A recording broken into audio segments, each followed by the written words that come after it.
నారాయణ గారు విద్యావేత్తే కాదు, మంచి అభివృద్ధి మారుపేరు. మినిస్టర్గా ఉన్నప్పుడు కూడా ఎన్నో అభివృద్ధి కార్యక్రమాలు మన నెల్లూరు టౌన్కి ఎన్నో అభివృద్ధి కార్యక్రమాలు చేశారు. ఆయనకి వేరే రాజకీయము లేకపోతే ఏదైనా కాంట్రవర్సీసో లేకపోతే అవతల వాళ్ళు ఏదైనా బోతులు మాట్లాడటం లేకపోతే ఇంకోటి ఏదైనా మాట్లాడటం అటువంటి చేత కాదు. ఆయనకి తెలిసిందల్లా ఒకటే, అభివృద్ధి చేయటం, ప్రజలకి ఏం చేయాలా, ప్రజలకి ఉపయోగపడే పని ఏ విధంగా చేయాలా అనేది ఆయనకి తెలిసిన సత్యం అది. అందువల్లే నెల్లూరు ప్రజలందరూ కూడా మంచి మెజారిటీతో గెలిపించారు. ఇంతకుముందు ఆగిపోయినటువంటి అండర్ డ్రైనేజ్ తీసుకొచ్చారు 1100 కోట్ల రూపాయలతోటి. ఇది వైసీపీ గవర్నమెంట్ వచ్చిన తర్వాత దాన్ని నిర్వీర్యం చేయిపోయింది.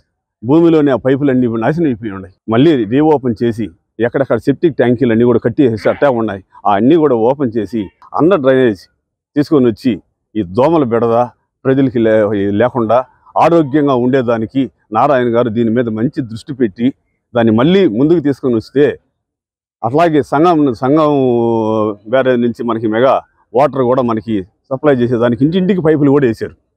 లాస్ట్ మినిట్లో ఆగిపోయింది అది.